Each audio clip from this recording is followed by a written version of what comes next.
Yemen പൗരൻ കൊല്ലപ്പെട്ട കേസിൽ ജയിലിൽ കഴിയുന്ന മലയാളി നേഴ്സ് നിമിഷപ്രിയയെ മോചിപ്പിക്കാനുള്ള ശ്രമങ്ങൾക്ക് കനത്ത തിരിച്ചടിയാണ് ഇന്നലെ ഉണ്ടായത്. നിമിഷപ്രിയയുടെ വധശിക്ഷ നടപ്പാക്കാൻ യമൻ പ്രസിഡന്റ് അനുമതി നൽകിയതായാണ് വിവരം. ഇക്കാര്യം നിമിഷപ്രിയയുടെ അമ്മയെ നേരിട്ട് ധരിപ്പിച്ചതായി അവിടുത്തെ പ്രവർത്തനങ്ങൾ ഏകോപിപ്പിക്കുന്ന സാമൂഹ്യ പ്രവർത്തകൻ സാമുവൽ ജെറോം പറയുന്നു. കൊല്ലപ്പെട്ട യമൻ പൗരൻ തലാൽ അബ്ദോ മെഹദിയുടെ കുടുംബവുമായുള്ള ഒത്തുതീർപ്പ് ചർച്ച വഴിമുട്ടി നിൽക്കുന്ന സാഹചര്യമാണ് ഇപ്പോൾ ഉള്ളത്. മോചനത്തിനായുള്ള ശ്രമങ്ങൾക്കായി നിമിഷപ്രിയയുടെ അമ്മ യമനിൽ തന്നെ തുടരുന്നുണ്ട്. ഇതിനിടയിലാണ് വധശിക്ഷ നടപ്പാക്കാനുള്ള ഉത്തരവിൽ യമൻ പ്രസിഡന്റ് ഒപ്പിട്ടതായുള്ള വിവരം പുറത്തുവരുന്നത്. അഭിഭാഷകനെ അറിയിച്ച ശേഷം ഈ വിവരം നിമിഷപ്രിയയുടെ അമ്മയെ നേരിട്ട് ധരിപ്പിച്ചതായി സാമുവൽ ജെറോം പറയുന്നു. ഒരു മാസത്തിനകം വധശിക്ഷ നടപ്പായേക്കും. അതേസമയം മോചനത്തിനായി കൊല്ലപ്പെട്ടയാളുടെ കുടുംബം മാപ്പ് നൽകുക എന്നത് മാത്രമാണ് ഇനി മുന്നിലുള്ള ഏക പോംവഴി. 2017 കേസിനാസ്പദമായ സംഭവം ഉണ്ടായത്. 2018 ശിക്ഷ വിധിച്ചു. ശിക്ഷയ്ക്കെതിരായ അപ്പീൽ 2022 തള്ളിയിരുന്നു. വധശിക്ഷ പരമോന്നത കോടതി കഴിഞ്ഞ വർഷം ശരിവെച്ചു. കൊല്ലപ്പെട്ടയാളുടെ കുടുംബം മാപ്പ് നൽകുക മാത്രമായിരുന്നു ഇതിനുള്ള ഏക പോംവഴി. വധശിക്ഷ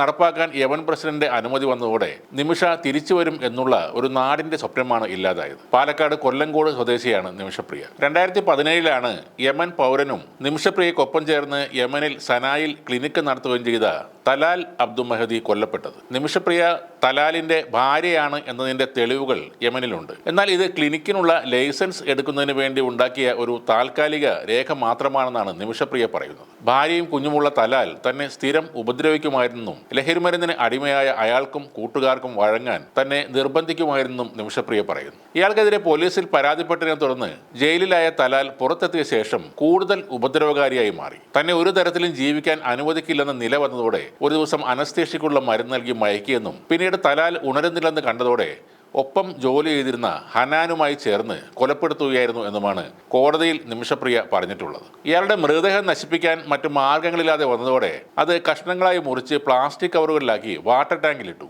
അതിനുശേഷം ആ സ്ഥലം വിട്ടുപോയ നിമിഷപ്രിയ 200 കിലോമീറ്ററിലധികം ദൂരെ മറ്റൊരു ഹോസ്പിറ്റലിൽ ജോലിക്ക് ചേർന്നു. പിന്നീട് കാണാതായ തലാലിന് വേണ്ടി ബന്ധുക്കൾ അന്വേഷണം തുടങ്ങിയിരുന്നു. നിമിഷപ്രിയയുടെ ഫോട്ടോ പത്രത്തിൽ കണ്ടതോടെ ആശുപത്രി അധികൃതർ പോലീസിനെ വിവരമറിയിച്ചു. തുടർന്നാണ് കേസ് നടപടികൾ വന്നതും കീഴ്ക്കോടതി വധശിക്ഷയ്ക്ക് വിധിച്ചതും. സംഭവത്തിൽ നിമിഷയെ സഹായിച്ച യമൻകാരിയായ നഴ്സ് ഹനാന് ജീവപര്യന്തം തടവ് ശിക്ഷയാണ് കോടതി വിധിച്ചത്. 70 ലക്ഷം രൂപ നൽകിയാൽ കേസിൽ നിന്നും പിന്മാറാൻ തയ്യാറാണെന്ന് കൊല്ലപ്പെട്ട യുവാവിന്റെ കുടുംബം അറിയിച്ചിരുന്നെങ്കിലും അവിടുത്തെ നാട്ടുകാരുടെ എതിർപ്പ് മൂലം അത് നടന്നില്ല. ഇപ്പോഴും മധ്യസ്ഥ തുക സംബന്ധിച്ച ആശയക്കുഴപ്പമാണ് ചർച്ചകൾ വഴിമുട്ടുന്നതിലേക്ക് നീണ്ടുപോയത്. അതിലൊരു തീരുമാനമായില്ലെങ്കിൽ ഒരു മാസത്തിനകം യമനിൽ ഈ വധശിക്ഷ നടപ്പിലാക്കും.